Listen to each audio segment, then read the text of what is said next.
for each part of the image comes directly from the text, right? This is not something that I'm making up. This is in Nietzsche's text himself, right? And I do want to spend quite a bit of time. I'm going to spend not an exorbitant, but a great deal of time just analyzing 12b, right? Because it's very, very important. So Nietzsche calls this person, the technical term for the handler, the controller, the dominator, is known as the value positor.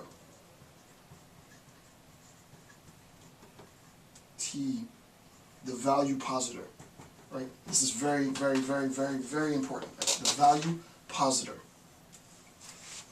They posit, deposit, if you will, they posit value. They posit the ought. This value positor creates a system in which the person posits or deposits the moral imperative. Right? The moral imperative. This moral imperative is an ideological system of belief, right, that you, the person I'm trying to control, needs to ascribe to, right? So I, the value positor, create or posit this moral imperative, this ideological system of belief, which I want you to ascribe to. The question is, why do I want you to buy into this system of belief? Because insofar as I have you buy into this ideological system, I then, unbeknownst to you, really get to my real motivation, which is control. I want to create a system in which I can control your behavior. I can control your actions, right? And there's a lot of like sci-fi stuff where you'll see notions of like the Manchurian Candidate type stuff. You know, you've been brainwashed and they say a secret code word and then you sort of go into action. That's all sort of Hollywood sci-fi. In the real world, it's actually a lot easier. You have to be trained, you have to know what you're doing, and I'm not going to sort of like really explicitly educate you on how to do this. That would be improper. But what I do want to do is show you that it can be done, right? Now this can be used, this system can be used for good or bad, obviously, right? You can opt into a system of belief that controls people's behavior for what might be a good cause. You can opt into a system of belief. You can posit a system of belief as a value positor to control the behavior of people for what might be considered a bad cause. Bad or good is irrelevant at this point.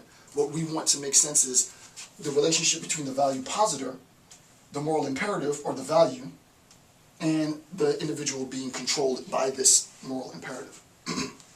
Okay, so what ends up happening in this system is we recognize that the value positor contributes and posits this moral imperative. And this again comes from Nietzsche. I actually want to read it directly. Note 13, page 14 says, at the very bottom, like the last sentence, it places the value of things precisely in the lack of any reality corresponding to these values, and in their being merely a symptom of strength on the part of value positors, a simplification for the sake of life.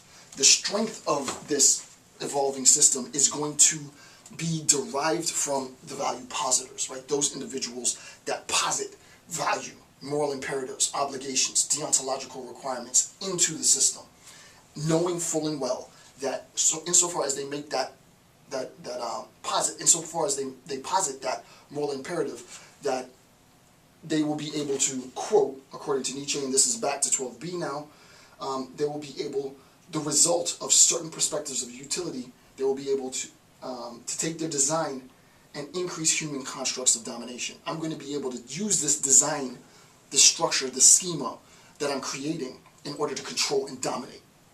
Okay. So I, as a value positor, posit into the system this moral imperative. This moral imperative is composed of two parts, right? This moral imperative has two levels to it. It has the apparent level,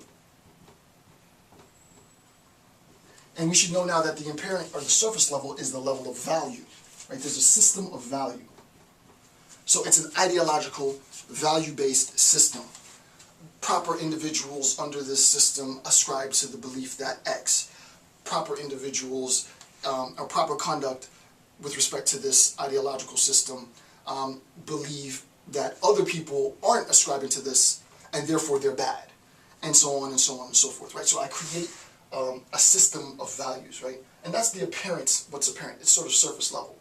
As we've seen at a deeper level, as Nietzsche says himself, that the whole system has been designed to maintain, and this is a quote, direct quote from Nietzsche, designed to maintain and increase human constructs of domination, right? Not some otherworldly constructs of domination and control. Human, maintain and increase human domination. So I've specifically designed the system to dominate others. So at a deeper level, it's really about domination, control, right? So the key concepts being value at the surface level and control as the real motivating force, right? So the handlers, in a sense, want to control those that they handle. The handlers, the controllers, to be technical, the value positors, want those who ascribe to these ideological constructs to be at the will of their control, right? Okay. What ends up happening, however, is that we have a split in the system, right? And I want to make this a little shorter. We have a split in the system. At the level of appearance, what you'll notice is that we have the value, as I said. At the level of this sort of hidden, and I did this wrong, right? At the level that's hidden, right, we have domination, right? So what ends up happening is, and I actually want to push this. Well, I can make it. And I'll explain this in a second. I think it took me a while to sort of conceptualize the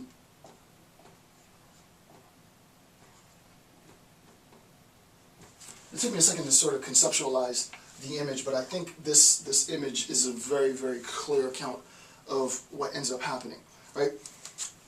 I, as the value positor, create a moral imperative, an ideological system of belief, and I infuse, Nietzsche says himself, right? They have falsely projected this into the essence, infusion, right? I infuse my system with value. Here are all the right things, and here's why it's right. Here are all the just things, and here's why it's just. Here are all the moral and ethical and proper things, and here are all the reasons why they're moral, ethical, and proper, and so on, right? A very verbose, very robust system of values, right? That's sort of the bait and switch, right? The bait is the value system. The switch is the domination. So I feed this moral imperative, this ideological system of belief to someone that I want to control through a system of values. This person then in turn opts into the values. I agree with that. The values are right. Let's say prudence and piety, self-restraint and control, abstinence and moderation, and so on and so on and so on. These are, and I'm not trying to make light of this, right? But these are all good. I'm just giving an example. These are all good values, right? And I see that these are values. Moreover, I see that these values are reflected by, quote unquote, my handler, right? That the person who's really in control, the person that I admire, the persona, is reflecting this very value-based, value-oriented system. And that's the intoxication, that's the bait. So not only do I buy into the values, but if I buy into the values, I buy into the system of values, right? This is a value system. It's not just a value. These values have been, as Nietzsche says himself, designed, right? This system isn't arbitrary. It's not this ad hoc sort of makeshift put together system. The system has intentionally been designed to control people. But I don't want you to know what I want to do is really control you, right? You don't let somebody know that what I'm really trying to do is I'm trying to get in control of your mind. I'm gonna make you do what I want you to do, and you won't even recognize that I'm doing it. You don't tell anybody that. What you do is you say, no, buy into the values. The values are good. Believe what I believe, da-da-da. They buy into the values. Insofar as they buy into the values, they buy into the system of values. And this is the moral imperative, the ideological system of beliefs that the value positors have created, right? So now I recognize that the moral imperative is really grounded in an